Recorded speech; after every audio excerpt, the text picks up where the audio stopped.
You're listening to Women Buying Cars, and I'm your host, Meredith Reynolds. I'm a former teacher turned used car dealer, and I'm here to teach and empower you to walk into a car dealership with confidence and walk out with the car that's right for you. Hello and welcome to Women Buying Cars. I'm your host, Meredith Reynolds. Thank you so much for joining me. It is a pleasure to share what I know with my listeners. The teacher in me will never die, so I have to have an outlet, and this is it. So thank you so much for coming here and hearing what I have to say. I am the owner of Reynolds Automotive in Kansas City. If you are in need of a car or know someone in Kansas City in need of a car, please send them my way. I would be so happy to help them find the right car. Today we're going to talk about how the war in Iran can affect car prices and the overall car market. There are really three main reasons the car market will be affected by the war in Iran. One is the price of oil. Two, access to semiconductor chips. And three, interest rates. So let's start with the one that is most front of mind for everyone, and that is oil prices, which of course means gas prices. Okay, so as the Strait of Hormuz is cut off and oil is not moving out of the Middle East, gas prices are affected. Even though the United States relies on itself quite heavily for oil, we're still affected at the pump anyway. So as gas prices go up, individual consumers, of course, are affected, but so are the companies that ship cars. When we purchase a car from an auction out of Texas, for example, because we shop at online auctions so that we can get enough cars, we could not just rely on the Kansas City market. We are shipping a car from Texas, and that big car hauler, you've seen them where they're driving down the interstate with multiple cars positioned like a game of Jenga. I don't know about you, but when I see those trucks, I try to hurry up and get around them because it just looks like a car could fall off at any moment, and I would be absolute toast. So those haulers are getting, 5 or 10 miles per gallon, driving from out of state to us. They're burning a ton of gasoline, and they're going to pass that along to us in shipping costs. Our dealership can't eat that cost, at least not entirely. So that is going to lead to higher prices. If you think about a new car dealership and how many cars are on their lot, if they were coming from Michigan to Kansas, for example, that's quite a distance.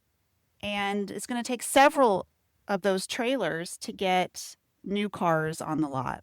So they'll be paying more as well. You also have to think about car parts. When we get a car from auction, it always has something that needs to be fixed. And we factor that into what we're willing to pay for the car at auction because we know we'll be putting some money into it. So if it needs new shocks, if it needs new tires, those came to our local mechanic from somewhere else. They were shipped. Whether they were shipped from overseas, whether they were shipped from within the United States. They were put on a plane or they were put on a truck or both, and gasoline was used to get it to us. If it came from overseas, I heard yesterday that jet fuel is up 100%. And of course, a lot of our parts come from Asia. That's just reality. So eventually, the shock wave will go from the manufacturer to the shipper to the mechanic, to us. And our cost for parts will go up, and we'll have to try to recoup at least some of that from the customer. So we're looking at higher prices, not today necessarily, but as the shock waves make their way out, especially if it goes on any longer. Okay, the second way that car prices and availability can be affected is something I've only read about a little bit, so you may not have heard a lot about this. If you recall, during the pandemic, there was a chip shortage, semiconductor chips, and that caused the production of cars to be halted. So cars were on the factory floor, nearly finished, yet they couldn't be completely finished and shipped out because there was a lack of semiconductor chips. Those chips go in cars as well as your laptop, your phone, healthcare equipment, and they're used to power AI. So tech giants are scooping up a lot of the available chips as it is because they have the money to do that and they have the need. In order to make the chips, you need aluminum, helium, and bromine, among many other things. But a large percentage of those elements come out of the Middle East. Helium is a natural byproduct of natural gas processing. Qatar has huge natural gas facilities which have been targeted by Iran. If those natural elements can't get out of the Middle East because the Strait of Hormuz is shut down, or because the factories that produce them are no longer in operation, then we could potentially be seeing another semiconductor chip shortage. This could affect car production because all modern cars require them, smartphone production, laptops, scientific research, space travel, machines used in the healthcare industry, and AI data centers. No love lost for me if AI data centers went out of existence, but unlikely to happen. More likely that the tech giants are able to buy up the semiconductor chips because they have an ungodly amount of money. Currently, 200 containers of helium are stuck in the Strait of Hormuz as we speak. So it isn't just your balloons that will be affected, it is pretty much all modern technology. The United States doesn't rely on the Middle East for natural gas, but Europe and Asia do. And Europe and Asia supply us with imported vehicles and imported car parts. They run those factories with the help of natural gas. If those prices go up, it makes sense that potentially the cars and the parts will go up as well. Let's turn to some happy news. I'm going to bring you my segment now called Cars I Love. The car I love today is the Toyota Hybrid Highlander. I was told recently by an enthusiast that those in the know call it a hi for Hybrid Highlander.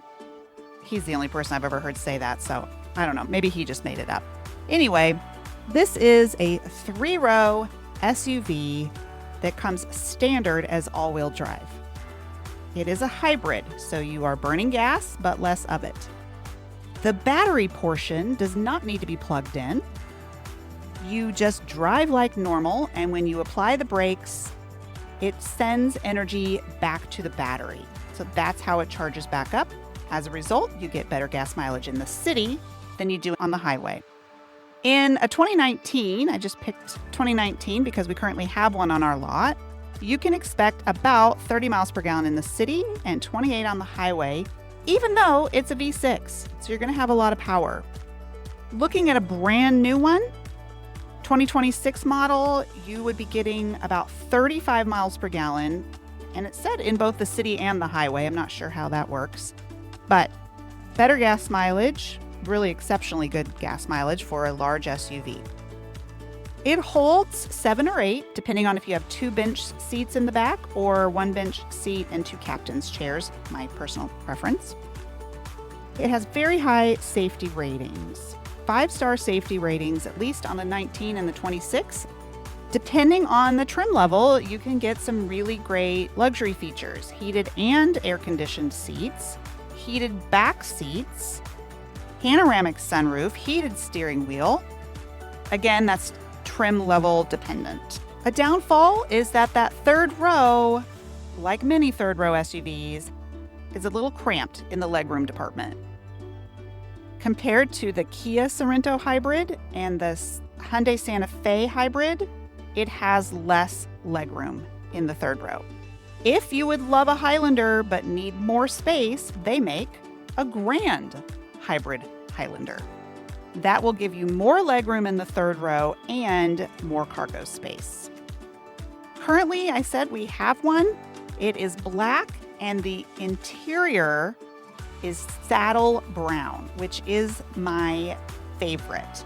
This is a medium brown, often referred to as saddle. It's not dark like chocolate and it's not beige. It just looks like a great pair of leather boots. It's really beautiful. So if you need 3 rows and you're tired of paying high gas prices, consider an electric car or a hybrid.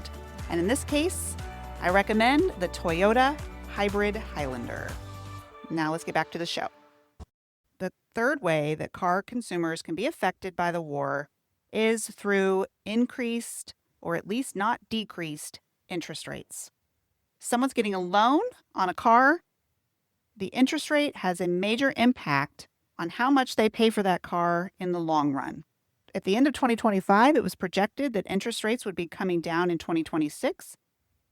However, economic uncertainty and the possibility of inflation will cause those rates to freeze or possibly go up.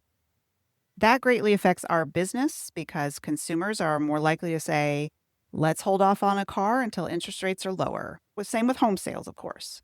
So we want interest rates to come down, and it is very unlikely they will as long as we are at war with Iran.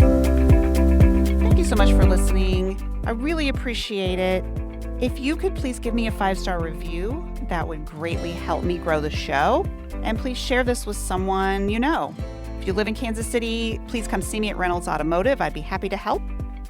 Thanks again, and happy driving.